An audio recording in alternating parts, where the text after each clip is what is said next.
Hi everyone, this is the Marrisa podcast, and this is a special update show. So, some quick updates to tell you about. Basically, one championship just happened last weekend. I'm going to talk about that and some updates regarding the podcast and my life. So let's start off with one championship. I'll just break down a few of the fights that were more memorable to me. Before I talk about the fights, I'm going to talk about the logistics of the fight. So, one championship moved from Saturday evenings in Bangkok to Friday evenings in Bangkok. First of all, traffic on a Friday night in Bangkok is disgusting. Like, it takes you about 2.5 hours to reach the stadium, and it's just really big of a hassle. But on one championship's defense, they moved to Friday nights because there's no competition regarding fights and sports broadcasting that night. So, for example, Saturdays we have Thai Fight and Max Muay Thai, the champion. Sundays we have Channel 7, MX, and Super Muay Thai. There's a lot more, but these are the main Muay Thai fights that are broadcasted these days on the weekend. And not only for fight sports, but things like the Premier League and tennis. You know, it's usually on the weekend, so that's why one championship decided to move their fights to Friday. So like I said, it took me about 2.5 hours to get to the stadium, or about 2 hours. Once you get to the stadium, there's a bit of commotion regarding the tickets. So you get a ticket that's either like the regular ticket, the category 1 or category 2, and then there's VIP. This is what you receive prior to the event. Once you reach the stadium, you have to exchange this for an actual ticket. So it was different than previously. When I went to the place to get my ticket, the girl said it's at random, and she gave me a regular ticket. Regular ticket is extremely far away, and I would not go to one championship if I had known that I'd have this ticket. So after that, I had to call my friend who helped me, and then I went to the VIP. I had to queue up again at the VIP section. Then the VIP ticket is only one name per ticket. So I was with my brother at the time. Only my name was on the list, so they only wanted to give me one ticket. How ridiculous is that? Again, had to call my friend and try and figure out how to get more tickets. Finally, they allowed that. I also had to look after Jo Natterwood's sponsor. So she was on her way, who had traveled all the way from America just to see the fights. So just for that, the logistics was terrible. They need to look after the people going to the stadiums a little bit better. Things should be a bit more organized. I don't think I'll be going again to one championship in Bangkok because it's much more comfortable to watch it on TV. All right. So I get into the stadium, and at that time, we're already up to the 5th fight after an hour of commotion outside, just through the ticket situation. The 5th fight, I think the stadium was quite empty at that time, but then later on towards the middle of the night, it filled up, and I think it did get actually full. But then again, like I say, it's Friday night, and everyone's going to be late because Friday night traffic in Bangkok, when it's raining as well, is just immense. All right, so like I said, Jo's sponsor was coming to meet and watch the fight. She left her hotel at 5:30 and arrived at the fight at 9 p.m. So she just made it in time for Jo's fight, who was the second to the last. She was also a sponsor of Lucilla, and she missed that fight. Anyway, let's talk about some of the most memorable fights of the night. So, like I said, I arrived at the 5th fight, so let's talk about the 6th fight. The Cuban, Gustavo Chan, he had a huge height disadvantage against the Cambodian Chan Rotana. I believe the Cuban was around 150 centimeters. The Cambodian kept stepping in with his knees to the Cuban's face, who retaliated using his wrestling skills by picking up Chan and throwing him to the ground. Obviously, this move can only be done a few times, as Gustavo had used all of his energy and power performing these moves.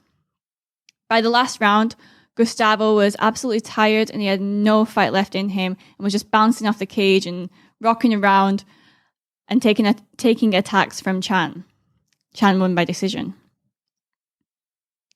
Bout number 7, Savas Michael against Lucilla, Phuket top team. Both of these guys are crowd favorites. They both started the fight going in forward. So Lucilla, he likes to read his opponents, predict their movements, and then counter. Savas tried to avoid these predictions, and he began to change his guard and then attack. Change his guard again, and then attack, and then change footwork. Lucilla counters almost each time, feeling out Savas' way, sweeping Savas in the first round. As the second round began, Savas went straight in for the attack. Lucilla backs up against the cage, then waits for Savas' attack. As his guard is open, Lucilla goes in with a right and left hand. Savas shrugs it off. At the same time he shrugs it off, he kind of loses a couple seconds of focus and steps in with a knee. Lucilla goes in again with an overhand right, catches Savas' knee and throws Savas to the canvas. Savas injures his elbow very badly. I believe it may be broken, and gets taken out by a stretcher. The fight is over and Lucilla wins by TKO. Bout number 8, Tan Lee, who's American Vietnamese, but pretty much American, against Kotetsu Boku, who's Japanese. I think there's quite a big age difference here, Boku being much older. So we get into the fight. Tan Lee lands a strong left hand to Boku, but he remains composed. Strong left head kick to Boku, but he remains composed. A second later, Lee lands a body kick followed by a right hand and Boku is down. Lee finishes it with another right hand and the fight is over. TKO win to Tan Lee. Now, let's skip to the semi-finals of the kickboxing tournament, where the final prize is 1 million USD. Sammy Sana vs. Dazaba. Both fighting in their usual styles, Dazaba relying on his rolling thunder heavy punches and using the space of the octagon. Sana using his long range and weapons. Dazaba gets tired throughout the fight, losing composure, and again attempting too many spinning back kicks and punches with no luck of landing any of them. Sana keeps his composure and looks to be a master technician against Dazaba. Sana wins via decision. The second bout of the kickboxing final, Joe Natawut vs. Georgia Prashojan. Joe is my favorite. I was definitely rooting for Joe. But sadly, Joe rushed into the fight, leaving an easy setup for the doctor to predict his movement and lands Joe clean on the chin. Knocked him straight out. Jojo wins via KO and goes straight to the final against Sammy Sana. So there were 2 other fights left. Well, I just skipped past the girls one, but I'm going to talk about that right now. Stamp Fairtex against Aishia Roker from India. All I can say is what a mismatch. I think Aishia Roker was 7-0 in boxing, and Stamp Fairtex had almost up to 100 Muay Thai fights. Why, I don't know. So Stamp had been training MMA for about 2 years, and Aisha possibly the same, I'm not sure. Anyway, so Stamp plays with Aisha, who lands a couple nice punches, and then Stamp uses her new jiu-jitsu skills and rear chokes Aisha, winning the fight. I don't know why they keep feeding easy opponents to Stamp. She's a really good fighter. She can fight other really good opponents. But she was happy to use her newfound jiu-jitsu techniques, which, good for her. She's great. Anyway, the last fight of the night was a title fight, Pechtam Pechindi defending his title against Ilyas Enahachi. Pechtam's walkout stole the crowd, but his performance couldn't match the hype. He is known as a baby shark. He came out with baby shark and then got lifted by a pretty famous UFC fighter as he was dressed like Lion King. It was pretty cool, but I think he wasted a lot of his energy on the walkout as he was dancing as well, and then kind of had to focus on that and then go into the fight. Like I said, Ilya schooled him and knocked out Petchdam, winning the flyweight kickboxing title. All right, so that was just a brief little review of one championship. Another thing I'd like to say is, if you're going to go to the stadium, don't expect to be, apart from the fights, it's a very long night. It's like 16, I think it was 16 fights in the night or 15 fights. It's very long. It's difficult to buy food and drinks there. So make sure you eat before you go. They don't do much crowd interaction, which I think they should do, because if you go to watch sports, say in America or somewhere, they're going to have like different sort of activities that will include the audience. Maybe they'll have cheerleaders, I don't know, something that will make you more entertained throughout the show. So prepare yourself for that.